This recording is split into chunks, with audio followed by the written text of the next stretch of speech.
देश में e voting की शुरुआत करने वाला राज्य बिहार सबसे पहला राज्य बना है। यह खबर बहुत ही छोटी है, बहुत ही सामान्य है, क्योंकि जिस तरह से लोग एंड्रॉयड मोबाइल का यूज करते हैं, पैसे का ट्रांसफ़र करते हैं, फ़ोटो खींचते हैं, कोई मैसेज भेजते हैं, कोई डॉक्यूमेंट्स भेजते हैं, वैसे में अब ई वोटिंग का चलन का शुरुआत करने वाला बिहार पहला राज्य बन गया है।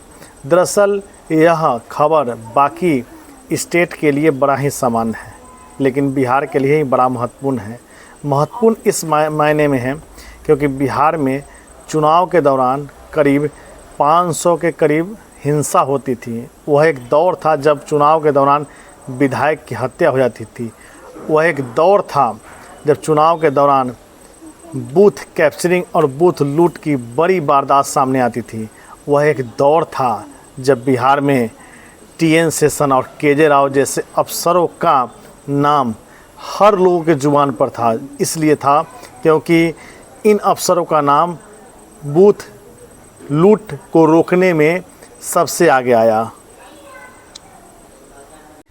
देश के लिए, देश दुनिया के लिए यह बहुत ही सामान्य प्रक्रिया हो, क्योंकि मोबाइल से वोट डालने की जो प्रक्रिया है वह बड़ी आसान लगती हो, लेकिन बिहार के लिए यह बहुत ही नया है और इसलिए भी महत्वपूर्ण है क्योंकि बिहार में चुनाव के दौरान राजनीतिक हत्याएं और हिंसाएं बहुत होती थी। इसका ताज़ा उदाहरण आपको बता दें कि इस बिहार में जब विधानसभा लोकसभा का चुनाव होता था या फिर मुखिया का चुनाव होता था, उस दौरान कई लोगों की जान चली जाती थी। यदि आंकड़े की बात करें तो आपको बता दें कि वर्ष 2000 में 61 लोगों की हत्याएं चुनाव के दौरान हुई थी।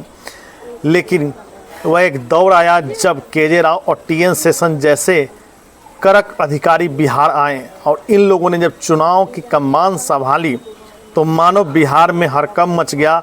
बिहार में निष्पक्ष वोटिंग की शुरुआत का श्रेय टी.एन. शेषन और के.जे. राव को जाता है। के.जे. राव जब बिहार विधानसभा के चुनाव में आए थे तो उस दौरान बिहार में शांतिपूर्ण चुनाव कराना एक चुनौती थी। हिंसा नहीं हो, यह एक चुनौती थी। बूथ के दौरान, वोटिंग के दौरान बूथ पर लोगों की हत्या नहीं हो, यह एक चुनौती थी और उस चुनौती को उन्होंने बखूबी निभाया। और के.जे. राव ने जिस तरह से चुनाव कराया वह बिहार के लिए एक नज़ीर बन गया। यूँ कहें कि बिहार में उस वक्त सत्ता परिवर्तन हो गया और इसी सत्ता परिवर्तन के साथ ही बिहार में आगाज़ हुआ निष्पक्ष वोटिंग की। लोग घरों से निकलकर बूथ पर जाने लगे और वोटिंग करने लगे। देश में बिहार पहला राज्य बना है जहां ई वोटिंग की शुरुआत हुई है। यूरोपीय देश एस्टोनिया के बाद बिहार में पहला प्रयोग किया गया है। दरअसल इसकी शुरुआत बिहार में नगर निकाय उपचुनाव से की गई है। 28 जून को इसकी वोटिंग हुई थी और 30 जून को काउंटिंग होगी। यूरोपीय देश एस्टोनिया में ऐसा लागू है, लेकिन बिहार के लिए और देश में सबसे पहला ई वोटिंग की शुरुआत बिहार में कर दी गई है।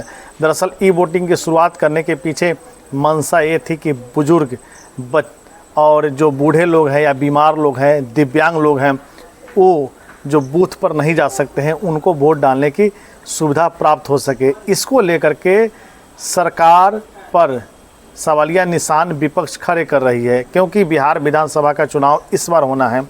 243 विधानसभा सीट पर इस बार विधानसभा का वोटिंग होना है और इसको लेकर के अब लग रहा है कि ई वोटिंग की शुरुआत बिहार विधानसभा चुनाव 2025 से शायद हो जाएगी, क्योंकि जिस तरीके से नगर निकाय के चुनाव में इस बार ई वोटिंग हुई है और लगभग 6000 फर्जी मतदाता वोट डालने की कोशिश किए, लेकिन तकनीक के माध्यम से वो फर्जी वोटर वोट डाल नहीं सके और जो बूथ पर नहीं जा सकने वाले लोग हैं वो आसानी से जाकर के वोट डाले हैं। बिहार में चुनाव के दौरान हिंसा और हत्या नई नहीं है, इसकी कहानी बहुत पुरानी है। यदि आंकड़ों पे एक नज़र डालें तो आपको बता दें कि वर्ष 1977 में 26 हत्याएं हुई थी। ये जो हत्या हुई थी यह चुनाव के दौरान हुई थी।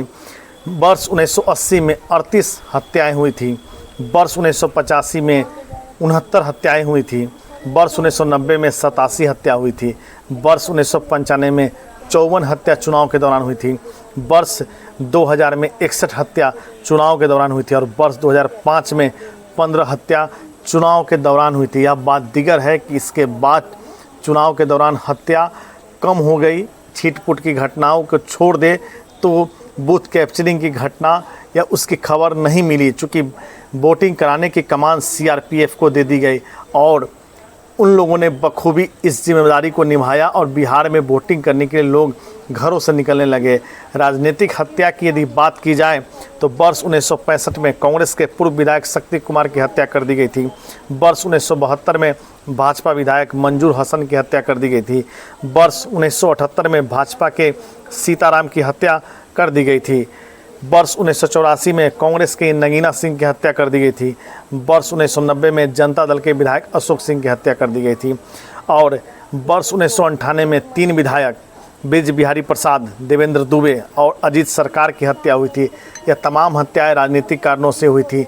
बूथ पर जो हत्याएं हुई थी वो बूथ कैप्चरिंग के दौरान होती थी, चूँकि जो वोटिंग की प्रक्रिया थी उसको कराना सरकार के लिए बड़ा ही चुनौतीपूर्ण होता था। वैसे में ई वोटिंग एक बहुत अच्छा और बेहतर ऑप्शन बिहार के लोगों के लिए हो सकता है, क्योंकि अमूमन चुनाव के दौरान बहुत से लोग बूथ पर नहीं पहुंचते। चुनाव के दौरान जो बिहार से बाहर रह रहे हैं, अमूमन बिहार से 2 करोड़ लोग बाहर रहते हैं। हाल ही में जब वोटिंग हुई तो दुबई से जो वोटिंग करने का जो संख्या था वह आश्चर्यजनक रहा।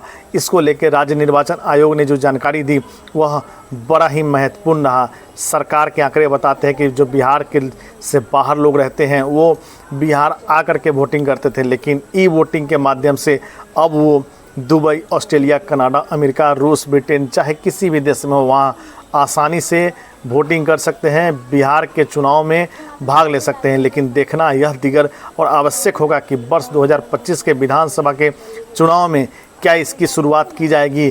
क्या जो दिव्यांग लोग हैं, जो बूढ़े लोग हैं, जो बीमार लोग हैं, जो बिहार से बाहर रह रहे लोग हैं, उनको वोट करने की व्यवस्था सरकार करने में सक्षम हो पाएगी।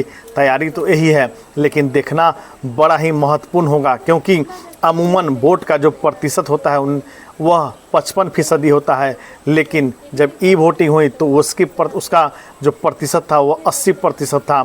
ऐसे में वोटिंग का प्रतिशत भी बढ़ा, ग्राफ भी बढ़ा और आंकड़े भी बढ़े और यह एक सशक्त और सफल प्रक्रिया हुई, क्योंकि जब तक वोटिंग का प्रतिशत और दायरा बढ़ेगा नहीं, सही वोटिंग होगी नहीं, तब तक सही कैंडिडेट का चुनाव हो नहीं पाएगा। बिहार विधानसभा चुनाव के अपडेट में हम आपसे लगातार मिलते रहेंगे।